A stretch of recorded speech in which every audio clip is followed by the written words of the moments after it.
내게 안기며 사랑의 온도를 재며 날 가져 날 놓치지 마라. 습관처럼 날 원하면 매일 찾아준다면 내일 모레 아니 더 많은 밤 셀 수 없는 시간 나와 같이 있어준다면 That's what love is. 그건 우리 사랑.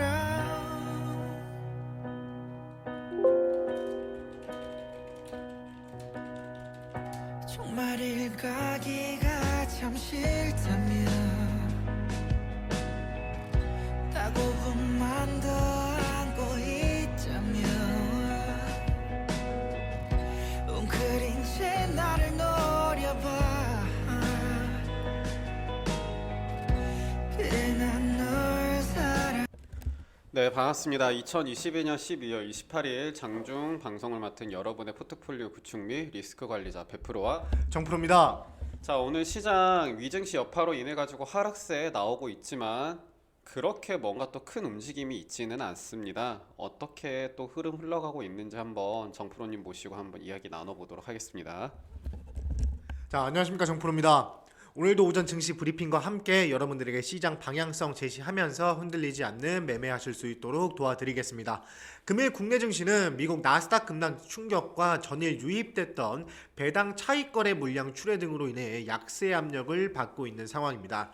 장 초반 대주주 양도세 이벤트 종료에 따른 개인의 순매도 되돌림 현상이 실질적인 약세 압력을 제한할 것이라고 예상을 했지만 기관과 외국인들의 매도 물량이 우리 개인들의 매수 물량 이상으로 나오면서 조금은 약하고 힘든 시장을 이어가고 있습니다. 뿐만 아니라 전일 미국 증시에서 테슬라를 중심으로 전기차 관련 업종들이 동반 급락세를 연출했던 만큼 우리 시장도 2차전지 관련주들의 투자 심리가 약화되면서 주가 변동성을 더하는 오전 시장이었습니다. 세부적으로 한번 살펴보면 코스피는 미국 경기 연착륙 전망에 따른 통화 긴축 지속 우려와 배당락 영향에 2300포인트 선이 하향 돌파하면서 우리는 지지선이라고 믿고 있던 2300포인트가 깨지면서 우리 시장의 투자 심리를 약화시키고 있습니다. 코스닥은 중대형주 대비 소형주들의 강세로 인해 조금이나마 지수의 하락폭을 제한하고 있다라고 봐주시면 될 것 같습니다. 업종별로 한번 보면 코스피는 자동차, 2차전지, 은행들의 하락세가 뚜렷하게 나타나고 있고 코스닥도 2차전지도 하락하고 있고 헬스케어, 화학, 대형주들의 약세가 보이고 있습니다. 정부의 드론 부대 조기 창설 지시에 따른 드론 관련주들은 2거래일 연속 강세를 보여주면서 대형주들 대비 강세를 확인할 수가 있습니다. 최근 시장의 화두가 되고 있는 중국의 전면적인 리오프닝 소식은 주요국 증시에서 여행, 레저 등 중국 관련주들에게 단기적인 주가 모멘텀을 제공하고 있는 상황인데 내년도 서방 국가들의 경기 둔화가 불가피해진 상황 속에서 중국의 경제 본격 정상화가 글로벌 경제의 완충 역할을 해줄 수 있다는 기대감이 생성되고 있는데요.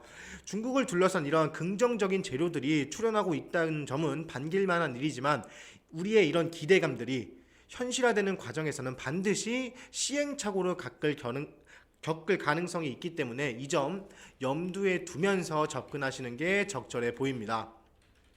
자, 전일 미국 시장 금리 급등에서 유추해 볼 수 있듯이 중국은 미국과 함께 글로벌 인플레이션 변화의 한 축을 담당하고 있는 만큼 이들의 수요발 인플레이션 압력이 글로벌 인플레이션을 어느 정도 상승시킬지에 대해서도 고민이 높아지는 시점입니다. 결론적으로 추가적인 서방 국가 경제 둔화 문제는 자처하더라도 리오프닝 이후 기대감을 넘어 중국의 실제적인 수요 개선 여부 및 인플레이션 상승 문제를 둘러싼 시장의 민감도는 점증할 것으로 예상되는데요. 민감도가 높은 시장이다 보니 조금은 조심스럽게 접근하면서 리딩 이어갈 수 있도록 하겠습니다. 네, 지금 어쨌든 제일 화두가 되고 있는 게 미국과 중국인 것 같습니다. 정프로님 말씀해주신 것처럼 이제 글로벌 인플레이션 변화의 한 축을 담당을 하고 있고 제일 두각을 나타내고 있는 나라가 지금 미국과 중국이죠. 그리고 거기에 대해서 영향을 상당히 많이 받고 있고요. 자, 그러면은 지금 중국과 미국이 상당히 다른 움직임을 보이고 있는데 정프로님이 생각하시기에는 여기서 우리는 어떤 흐름을 더 보고 맞춰서 좀 더 움직여야 될 것 같을까요? 미국일까요? 중국일까요? 저는 솔직히 말해 좀 중국 쪽으로 조금 봐야 된다고 생각합니다.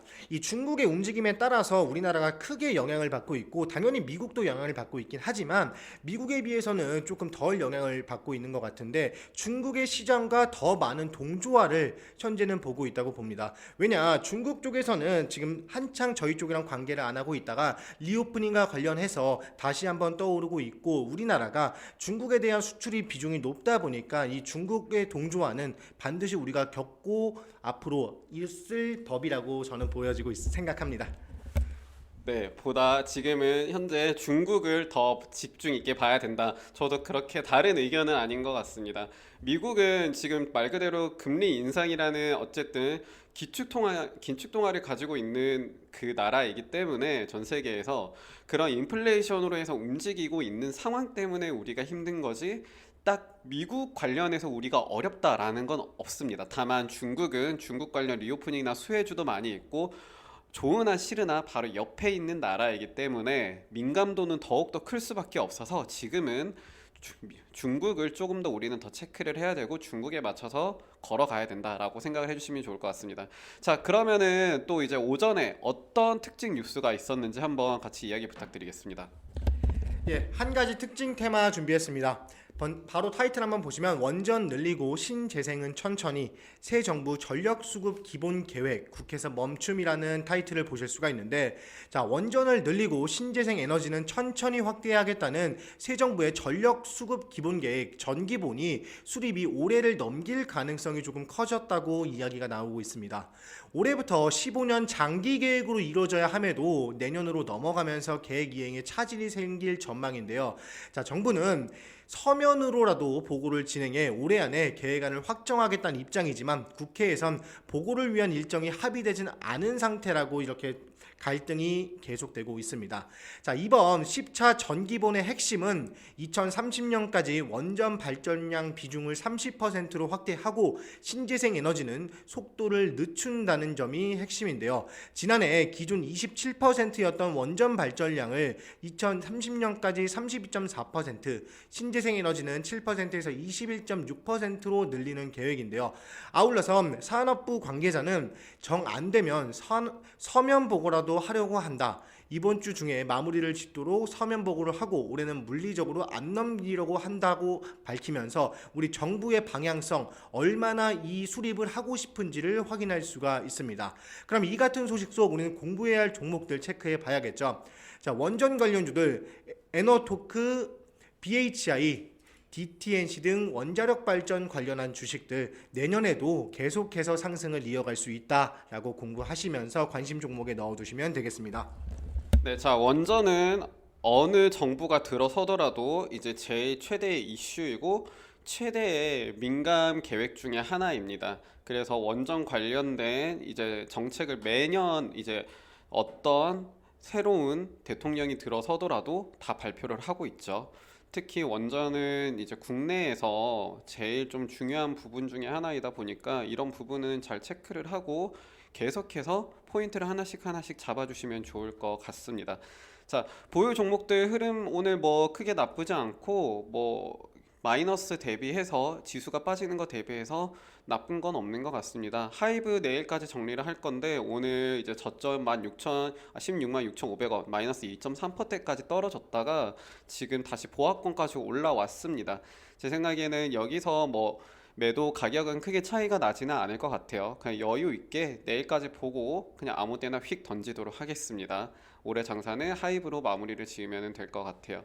자, 오늘 장중 방송도 다들 들어주셔서 감사하고요. 저희는 방송 여기서 마치도록 하고 계속해서 리딩방에서 이어가도록 하겠습니다. 감사합니다. 내게